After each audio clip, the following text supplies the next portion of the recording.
Hey guys, wanted to get on here and do a little bit of a summary from the city council meeting last night.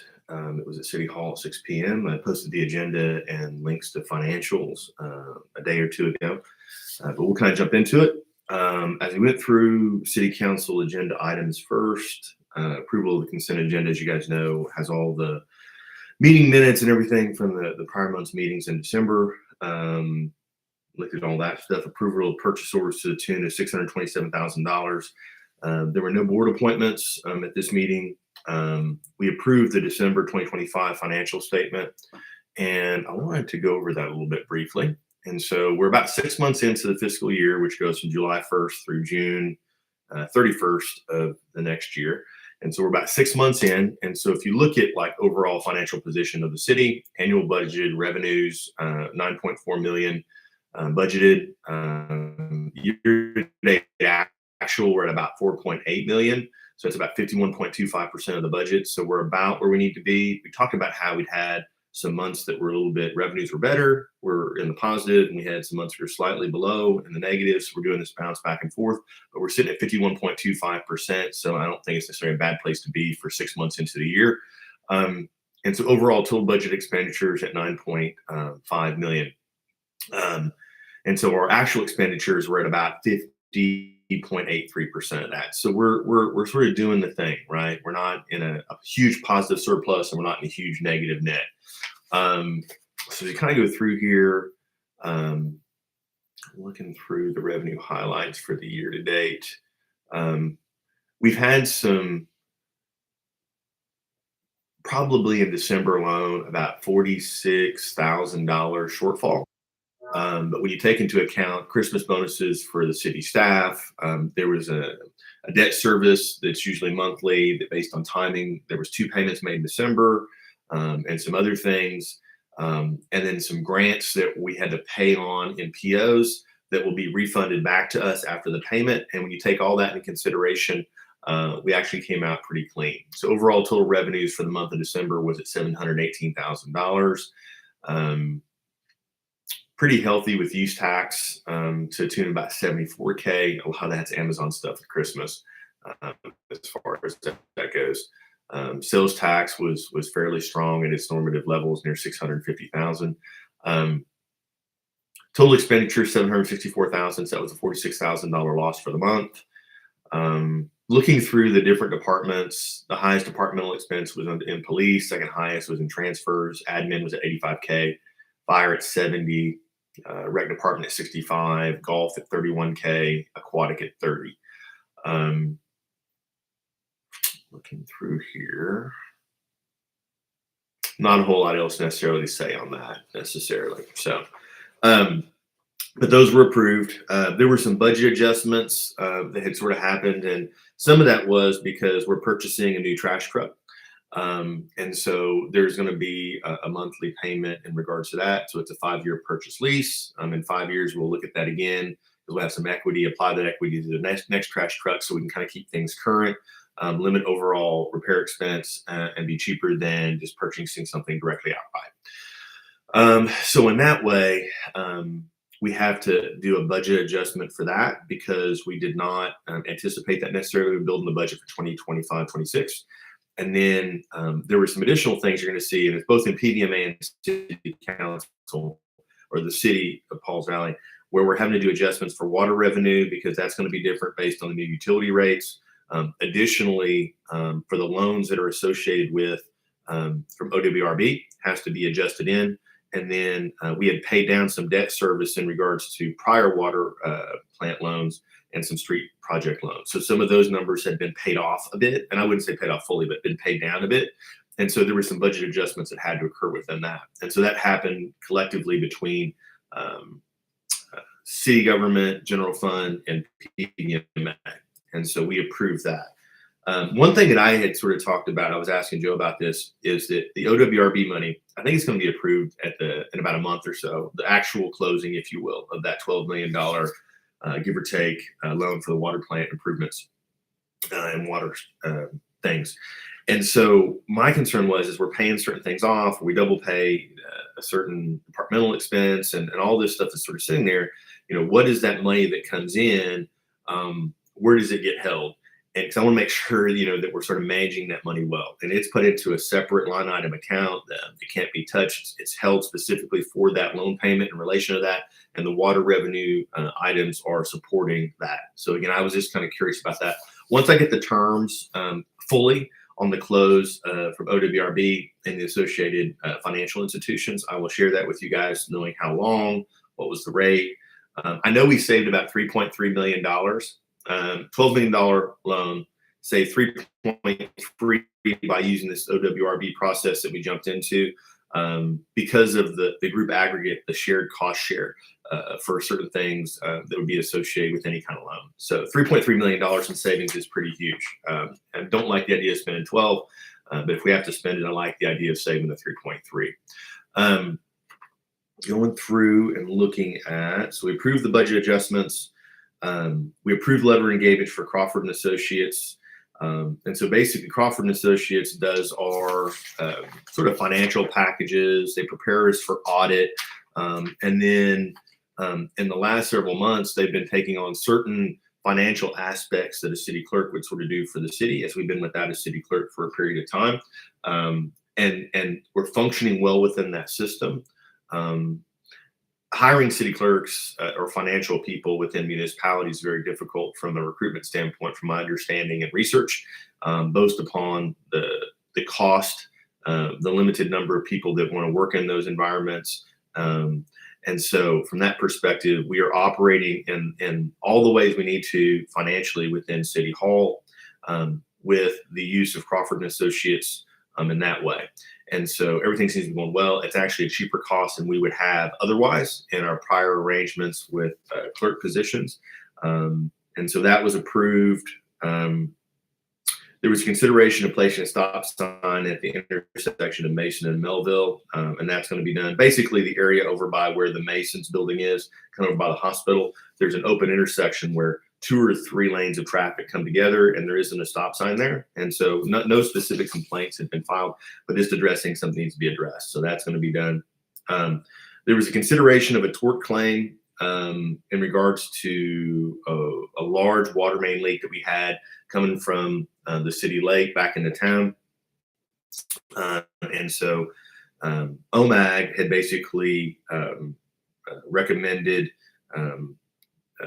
to deny the tort, based on easement issues, based on notification timelines, based on, the timeline of our remedy as far as that goes being within appropriate measures. And so OMAG recommended that to be declined, and that's our insurance liability agent for the city. And so we voted to deny that tort claim based on those facts. There was a code enforcement issue that came up in regards to the property located at 100 Arrowhead Building 500.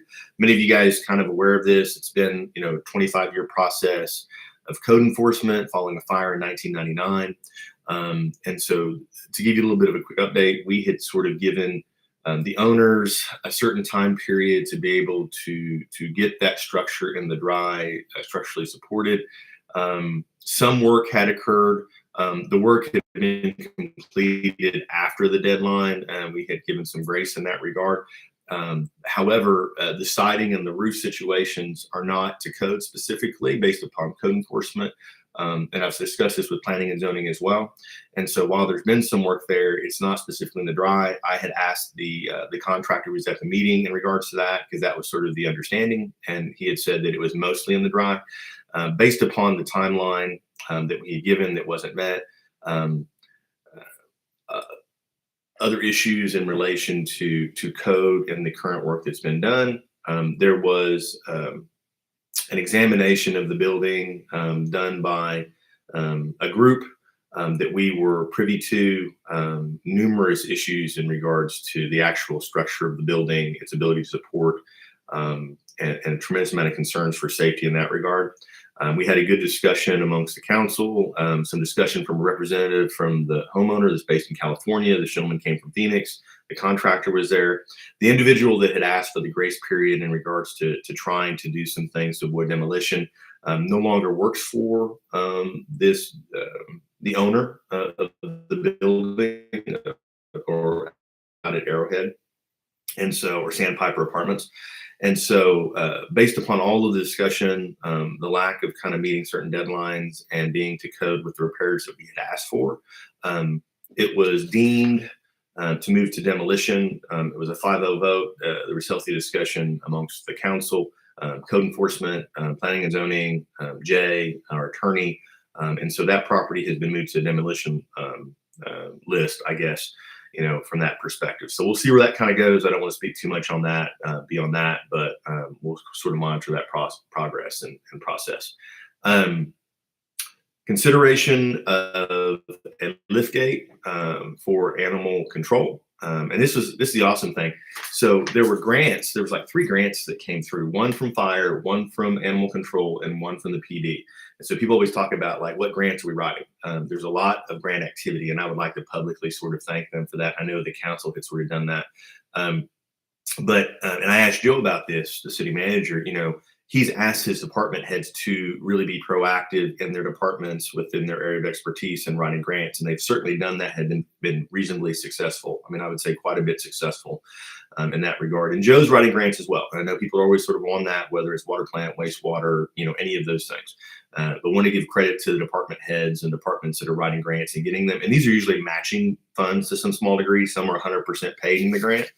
This one was a 2-to-1 grant for the animal control for the lift gate. Basically, I mean, makes sense. I'm surprised that we didn't have one already. That lifting certain animals and things into the pickup or equipment, they would have to physically do that. That's a difficult thing to do. So it's a 2-1 grant. $2,845 will be paid for by the grant, $1,000 by the city. It's a good thing, saving us dollars and getting us things that we need. Next line item was to declare January 21st PEO Day. And so PEO is an organization of women that support women during their educational journey, I believe through teaching. And so in that way, it's sort of a national thing on that day. And so where there's going to be sort of a ceremony and a declaration of support of PEO Day in Pauls Valley on January 21st. And that was approved.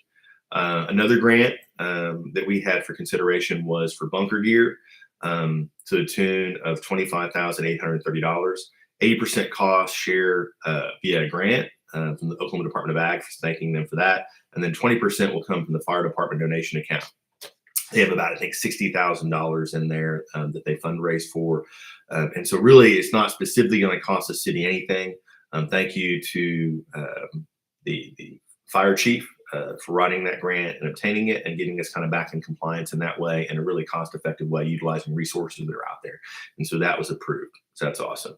Another grant that we had approval for looking at was Chickasaw Communications to the tune of $8,761 for handheld radios for the PD. And this was 100% paid by a justice assistance grant written again by Chief May. And so this was approved by the city council.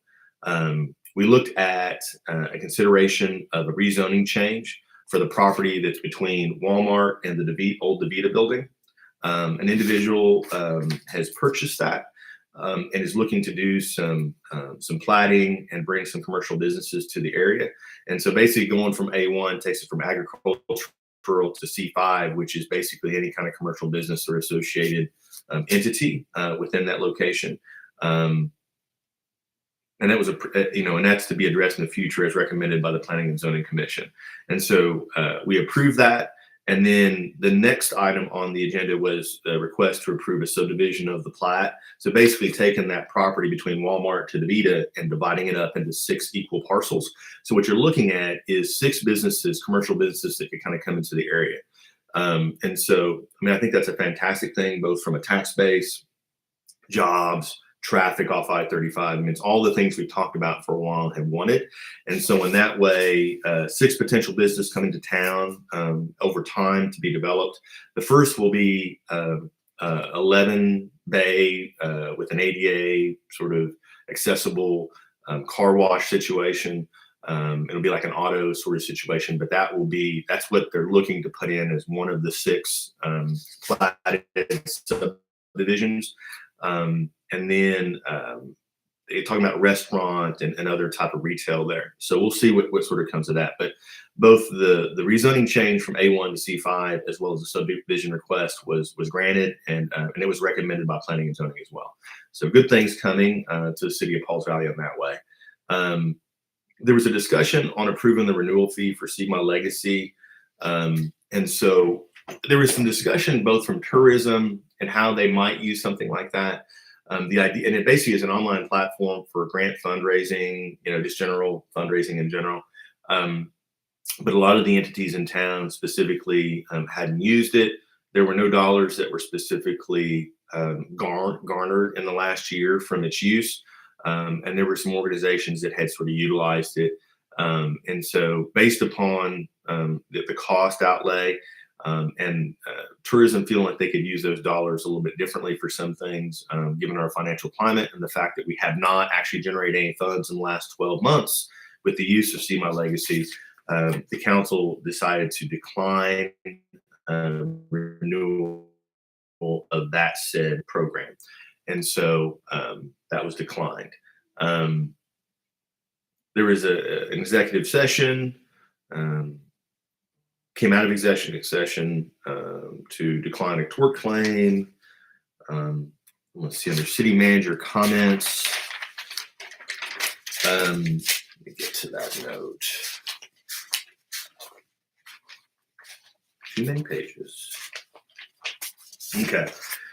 There was discussion on the TIF under city manager comments. I know Joe had talked to some of the superintendents and school districts, and there were obviously concerns, as there always would be with the TIF district. And the council is very adamant that we proceed with those conversations and don't walk away from those. And I would like to be involved in that. And so, we'll have that. So Joe's going to look to schedule some more meetings and conversations from that perspective. Strategic planning meeting looked to be in March. That'll be a public workshop. So we'll be looking for that. I believe it's going to be sponsored by OG&E, and supported by that. So appreciate them sort of helping us out in that regard. He gave us some updates on Lake Causeway buildup to help protect the new dock that's going to be put in March, April. That was funded by a grant to the tune of about $70K. So another grant that sort of come through, which is great. Airport work on the runway is ahead of schedule, hopefully done by May. And then some of that dirt that's out there is being taken out to an area near where our sewer or wastewater sort of plant lagoons are. There is some discussion, and this is an open meeting, about the school system and the city exchanging properties between the BOSA and the old Jefferson lot. And the hope was that we could do this maybe before, so that dirt from the runway could be put at the Jefferson lot to raise it up above the floodplain, and then it could be either utilized for whatever purpose, residential housing or whatever. And so those conversations still continue. I think that it's moving well. I don't want to get cart ahead of horse, but stay tuned for what happens with that. Lake property that we previously discussed looks to be closed soon. So upon that time, we will look at using some of the funds from that to do some renovations of the bathrooms as previously reported. So he kind of gave us a report on that. And then we basically adjourned city council, moved into PVMA. So I'll pull up that agenda. Went through the consent agenda for the municipal authority, approved PO orders to the tune of 1.6 million. So a lot of repairs going on out there. Looking at the financial statements for PVMA, and I'll kind of pull that up. Here we go. So pulling up the PVMA, like looking at the overall aggregate for the year to date, as we talked about, we're 6 months in addition to December. So first 6 months of the year, total revenues at 3.7 million for water, wastewater, all those things. About 50% of our budgets were about right on in relation to revenues. Expenditures at 3.3. So had a little bit better than expected spending. So it was a little bit more positive. A little bit of a surplus, about $405,000. Now, a lot of that is generated by the new utility rate, water rate increase. And I know it's not desirable. It's not, but it's created some operational capacity. It's going to support the loan at 12 million that I had talked about previously. And so you have to have those funds in place to support said loan. And so that is operating as it should. Net positive for the month at 142K in regards to PVMA, with revenues at $713,000 for the month against $571,000 in expense. Main driver of that was the water revenue. Sanitation revenue was fairly on track for year to date, and then sewer revenue is slightly ahead. And so